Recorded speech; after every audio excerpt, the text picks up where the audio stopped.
Good afternoon, and welcome to Jeff and the Rabbi. But Rabbi Freeman, you tell me last night what our topic's going to be about. Rabbi Yosef, I can't remember the first. Ovadia. Ovadia Yosef. Ovadia is Hebrew for Obadiah. If you ever look in the Bible, Obadiah. So that's who Obadiah. And by the way, in Arabic, Obadiah, which is Hebrew Ovadia, is Abdullah. It's all the same name. Okay. Obadiah, Ovadia Hebrew, Obadiah English, Abdullah Arabic. It's all the same name. That explains a lot. Okay, there you go. But Just want you to know that. And a little background information. So this guy dies. He's, 93?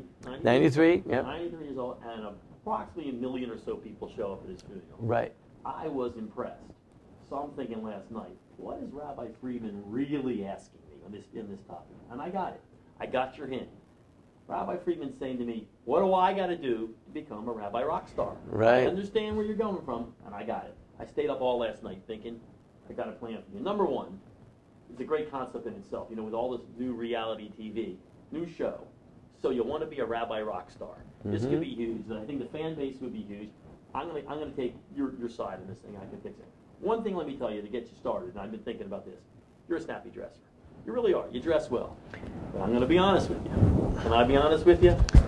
You'll look great in the black suit and the black hat, but enough already. Right. Enough already. I've seen the pictures of this rabbi. Enough already. You might have to you got to spice it up a little bit. Like one day, can you wear a white suit, white shoes, and a white hat? I think that would be a good start. I tell you the truth, I think it's in the brocade, the gold brocade is, I think that's what. That's good. We could do it. But here's one thing I'm going to tell you. I've been to other shuls. I've been to some temples where, listen, you've seen the rabbis, they're dressing in a smart skirt, heels, everything like that. And then I've even been to shuls where they have women rabbis, which they dress even better than that. So, stayed up late working on that one? It's pretty good. Yeah. So we've got a lot to work on, and I think it's okay. But you are what my wife would call, I got to be honest, I don't want to insult you, you are an outfit repeater. And it's just not, and that's not big. We need to work a little harder to get you. I got the black, the gray, the blue, the black, the gray, the blue, right. The black, the gray, the blue. Pretty much in that order. Yeah. That's how it works. If it's Tuesday, it must be gray. Okay. Gray. Now, other religions, really, honestly, they got a little advantage of you. Like, your sermons are great. I've been to your shul. Your sermons are great. They're lively. People get interested. But let's be honest, the Muslims, they got a little bit of advantage there. What's wrong? Every bi-monthly stoning. You can't compete with that. The whole family gets involved in a stoning. You get rocks with your kids. Right. Everybody's happy but maybe one person. But, it's a big thing. The ministries, you go to the ministries. If you ever healed anybody? Yeah, I've never seen you heal anybody. Laying on of hands, no. We've got a lot of work to do to get you up to the rock star status. Right. I had one idea, and then we'll get on the show. I thought it was a great idea. Next time in Israel, you fill up a suitcase just full of dirt. You fill it with dirt. We come back. I can get you some of these things for about 39 cents, little lockets. We fill up each locket with dirt. We then sell a piece of the Holy Land. Dirt from the Holy Land. For everybody. Now, after a while, if you happen to notice maybe your dirt's a little red like Georgia clay, that's just another miracle. Hey, listen, the Christians were selling pieces of the cross for centuries. Right. Like dirt from I think the dirt from the Holy Land, that could get you to the top. I think we can get you there. There's actually a guy came up with a better one. Good. Because it says in the Talmud that the air in the Holy Land, it elevates people. Right. So he came back and he was selling sealed containers with air from the Holy Land. That is an idea. You can't beat that one. And especially storage and transportation is so much cheaper than dirt. Right. I think you win this. Listen, I've seen the other Kollel rabbis. I think you can win this one. You can definitely win this competition. Right. You got to work on it a little harder. This guy was, 93? 93. You're what, 60s, 70s? What are you now? I guarantee we can get you there before 93.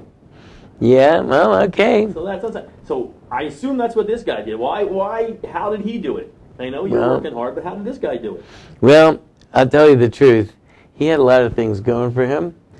But, if you just step back, before we even talk about him, right. I was thinking about this idea. 1 million people show up. Police estimates were 850,000. Right. Okay, so maybe I'm exaggerating. There's only 850,000, okay? I just like 1 million because it's a nice round number. Right. But 1 million people show up at your funeral, okay? Now, let's think about that for a minute. What would it take to get 1 million Jews to show up at anything? 40% off sale. I mean, the United States, what would people show up for? Think about, like, your family, people secular Jews. What would they show up for? What could possibly be a cause that they would show up for? I mean, a person, a cause, an event. What would it be? I mean, it's really interesting. They just came out with this big Pew did research on the state of Jews nowadays, and I'm wondering, like, how do you determine, like, who's a Jew? And I was thinking, maybe a Jew is a person that would show up for something Jewish. Right. Anything. Like, it doesn't have to be a religious ceremony. How about, like, just showing up at a Jewish funeral of a person who is buried because they're Jewish, or at some issue, to rally for some issue that affects the Jewish community. Now, a lot of Jews would rally at issues that affect the world, and they would believe that that's a Jewish thing, let's say gay rights, or some type of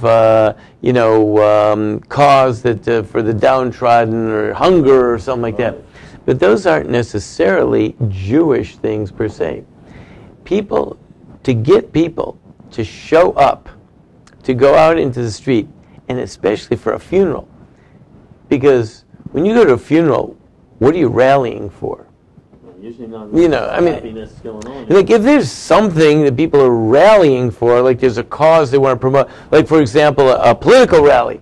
We want to elect so-and-so, and we show up in the street where, or we go marching on government, 1 million men march on the government, we want them to change something. But when you're showing up at a funeral, what are you doing? You're really not making much of a statement for a cause. Right. What are you rallying for? And it's not a party. It's not like the team won. It's sad. 1 million people show up for a sad event. What's that all about? What motivates people? So really, I think more than anything else, if it was a party and a celebration and people were feeling good, got this big crowd, it would still be something to talk about. If they were advocating something, there would also be something to talk about. You talk about the issue that they're advocating for. But when people show up for a funeral, they're doing it for one reason and one reason only, to show their respect. Because this is not going to gain any votes or promote any cause or anything like that. They're showing their respect. So the question is, what did the guy do that garners all this respect? And why are there so many people that really related to him, wanted to pay their last respects to him? Good question, because I did read a lot. I didn't see that. I couldn't get the answer. Right. And it's even more so, what did he do under the radar screen that affected 1 million people? And remember, if 1 million people showed up at the funeral, you figure like maybe 3 million people felt affected, because there's an awful lot of people that would have gone, but they couldn't go, or one member of the family went and the rest of them stayed at home, or something like that. You got to figure for everyone who was there's probably another 2 at least that didn't show up, right? And if that's the case, what did he do that affected so many people, and how did he do it in such a way that stayed completely under the radar screen? So, that's the question. Yeah. So where it really starts off is, number one, it starts off with the idea of scholarship. And this is what most people don't get. Okay. Most people think that when someone is very influential and very powerful, most people think that that person is charismatic and gets people to do what he wants or whatever it is. But that is not necessarily the case. What you have in Judaism is scholarship is number one. Right. In order for a person to speak up and have their opinion respected, they have to be a great scholar. And in the Orthodox community, they got to be a super great scholar. What makes you a great scholar? Okay. So now, another thing that people don't realize, most people just completely unaware of this. They always talk about Judaism, people of the book. Many people don't realize that a big part of being a Orthodox Jew is called Torah study. Okay. And there is something called the Talmud. everyone has heard of the Talmud. Talmud gets a lot of respect around the world. The Talmud is a huge collection of works, debates, and trying to hammer out an understanding of the laws of the Torah. Right. And it's very complex, and many, many people have many, many different opinions about this. So for someone to voice an opinion, they have to be thoroughly knowledgeable in all aspects of the Talmud, and in all aspects of the codes of law that have been written based on the Talmud, and in all aspects of all of the responsa, which means all the different answers to all the different legal questions that have come forward over centuries to rabbis all over the place. It is a mountain of work. It's a mountain of books, and you have to understand them. And in order to really be a master of them, a person has to dedicate their whole life to it.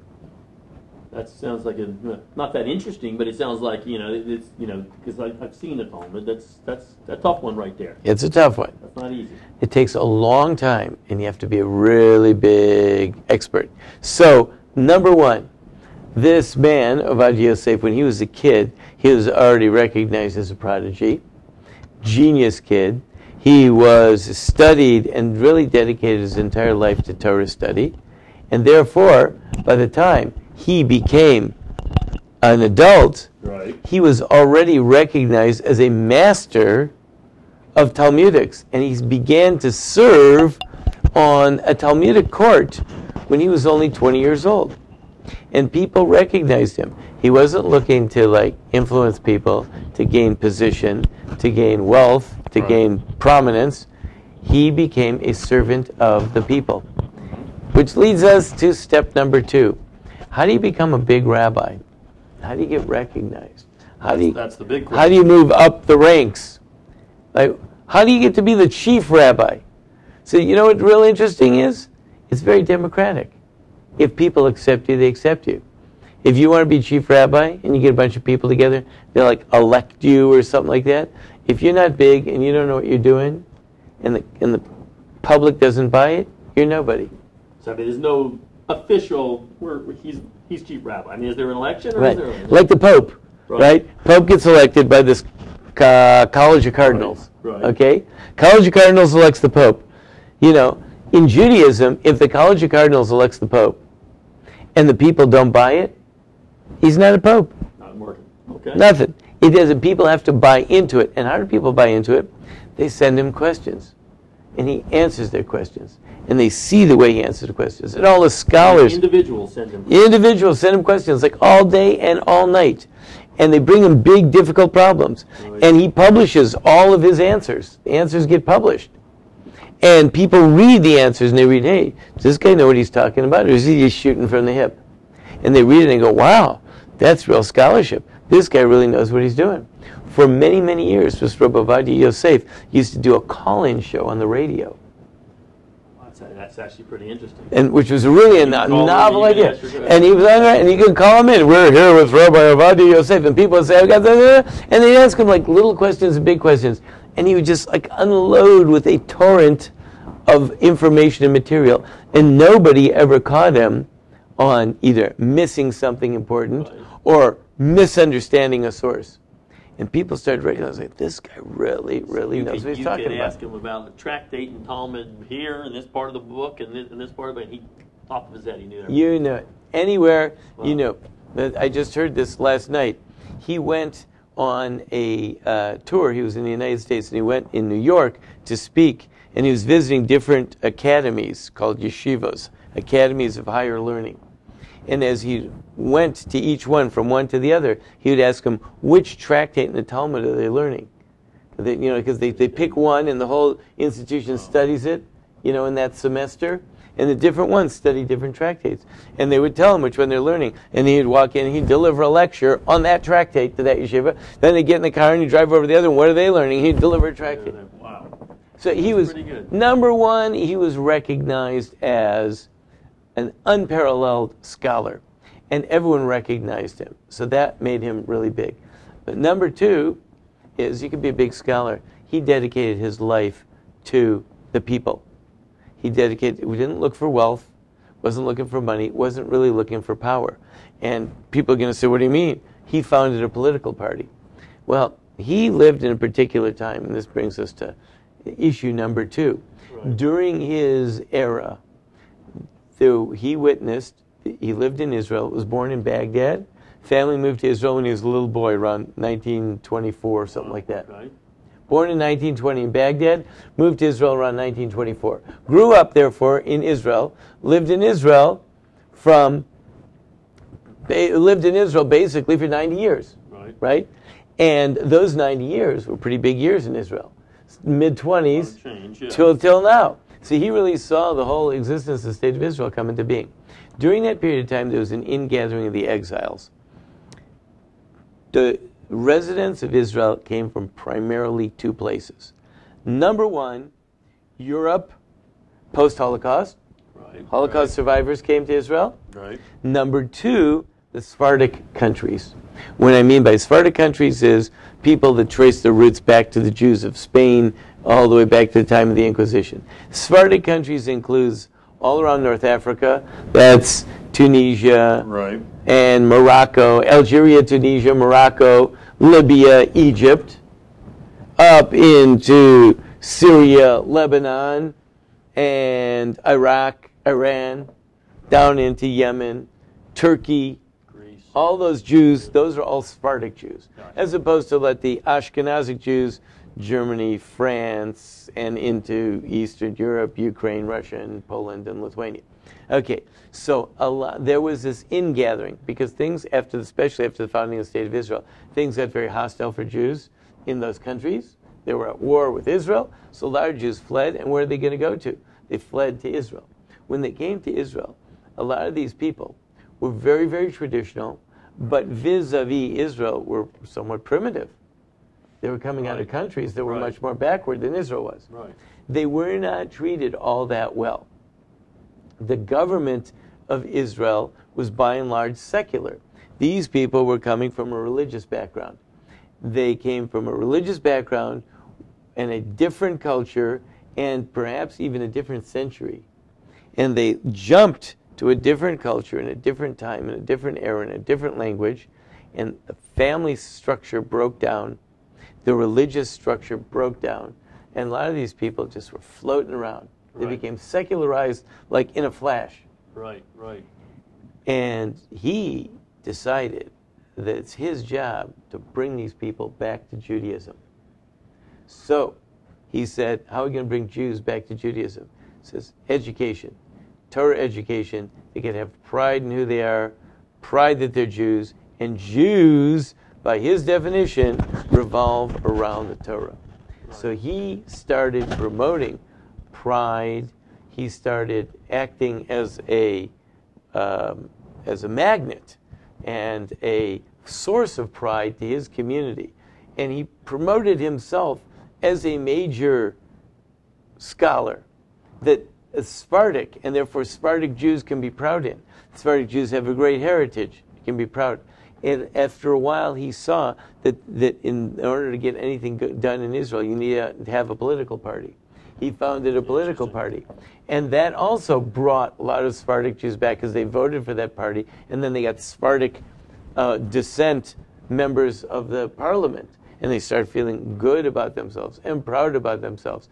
And he started writing books and publishing and talking to people and promoting all the time scholarship, trying to make the Torah more accessible and understandable. He really felt like a father to a generation, and he revived the spirits of millions of people who really lost their heritage, and they were floating in this new secularism, this 20th century, 21st century secularism, and it didn't mean anything to them, but they didn't have anything else because they had lost their tradition. That's interesting.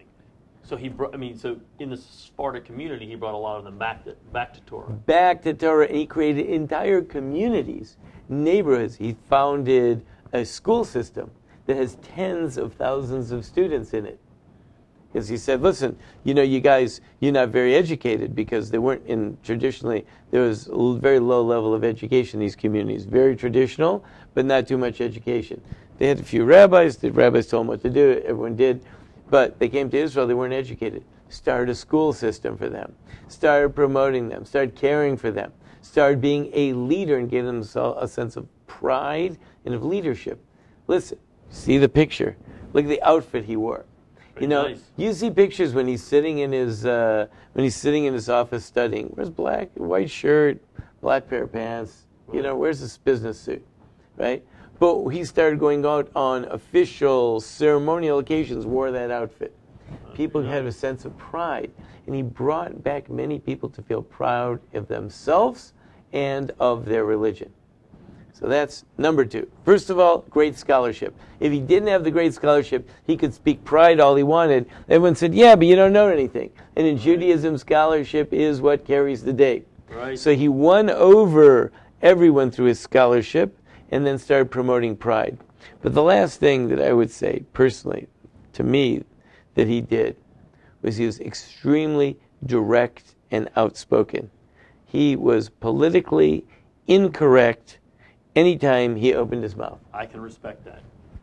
He had no interest whatsoever in pulling any punches or saying anything other than what was the absolute truth that he believed in. I like that. A lot of people did. Yeah. A lot of people found that That's kind of rare. hugely refreshing. Yes. A lot of people found that gigantically refreshing. So when he talked about the Arabs, he had really nothing kind to say about them. And he basically said, we're here because this is our land and we're supposed to be here. And you guys are going to have to get lost. I like that. Plain and simple.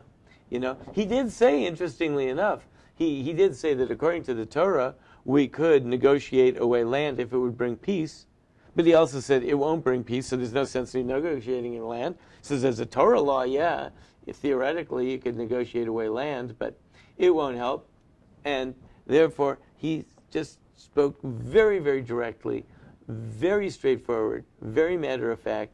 He said the Torah is the core, the Jewish people belong here, this is our land, it's not negotiable, we're not giving you anything, you have no claim to it whatsoever. He had nothing good to say about the peoples that are trying to kill Israel. Wasn't ever looking for something nice to say to make them feel good. And I personally always felt that if they would have let him negotiate with the Arab neighbors, Right. he would have finished it up. The negotiations would have been concluded very quickly. Because he would look him in the eye and take off his colored glasses and say, listen, guys, we're not going anywhere.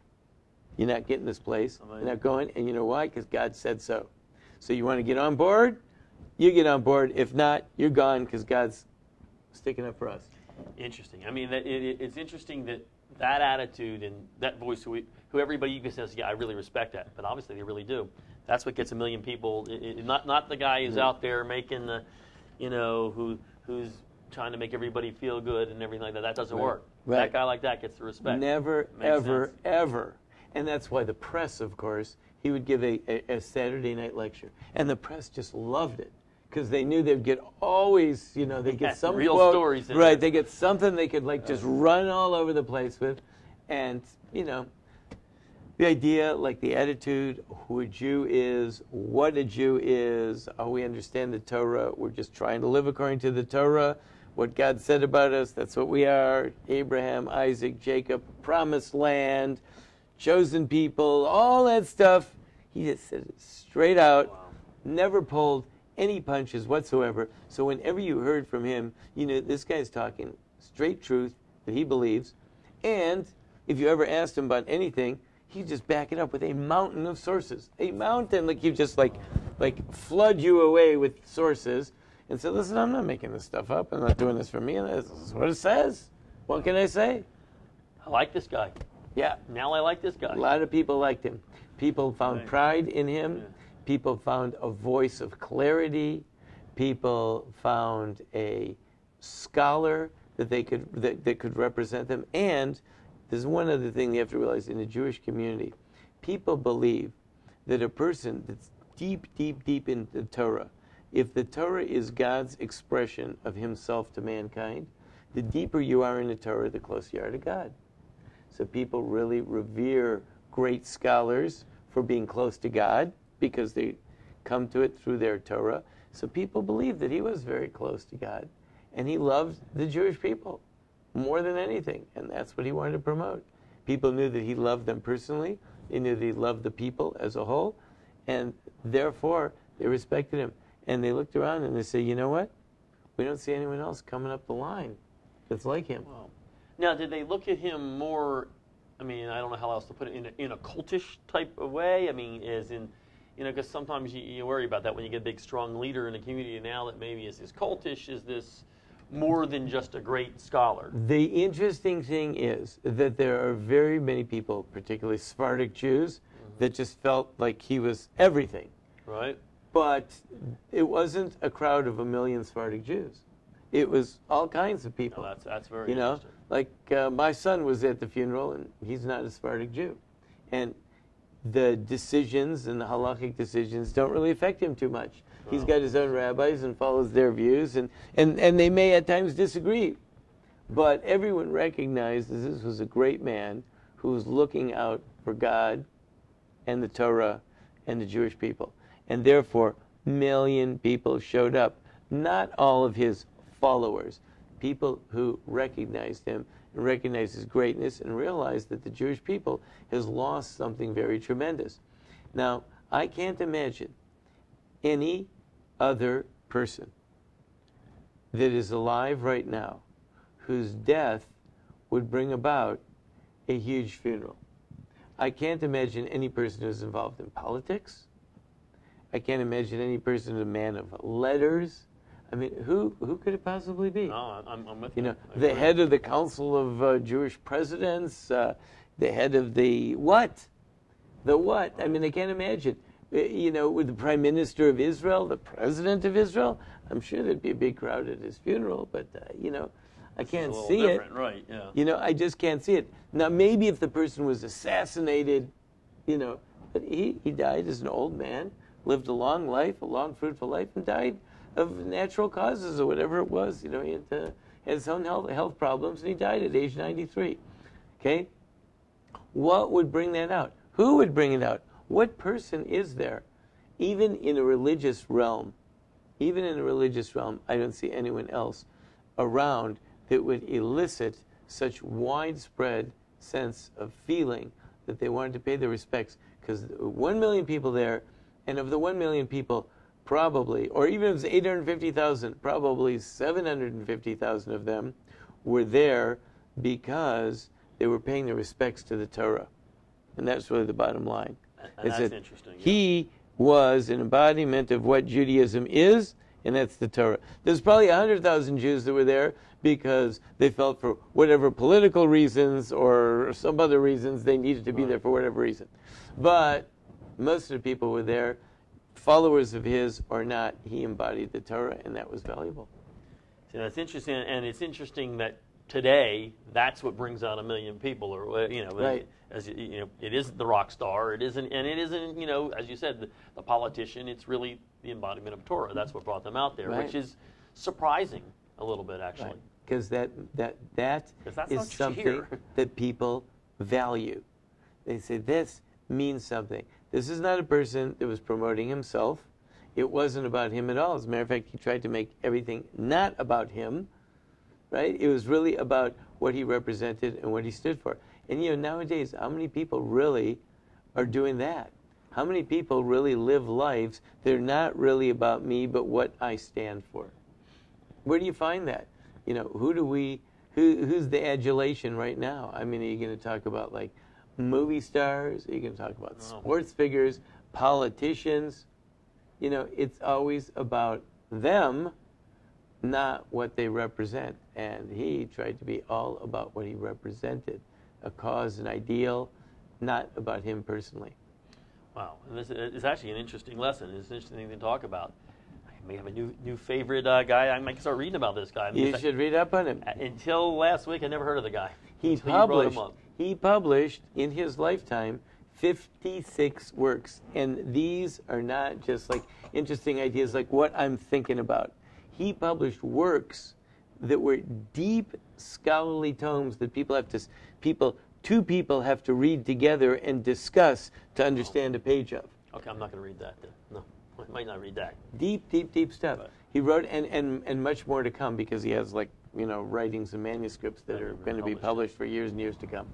But I mean, interesting. I mean, just your whole point on why this guy was the top of the game there. It's interesting, and I think that's something we all can really get something out of. Yes. Yeah. That's what it's about. And you read a lot of things. A lot of his positions were bold, really, really bold, where a lot of people were not willing to take a strong stand, and he did. And people were appreciative of the fact that where there was confusion, he stepped in and he took a strong, clear-cut stand. Even in Jewish legal matters where there was confusion. And people said, yeah, but we need to know we need to do something. And he stepped forward and he did. And of course he backed it up with scholarship. He didn't just say, I'm just picking a position, let's do it. Right. He backed it up. And people really appreciated that. Wow. Well, I now know who Rabbi Yosef Ovadia was Yosef. and is. Yeah, there you go. Yosef. All right.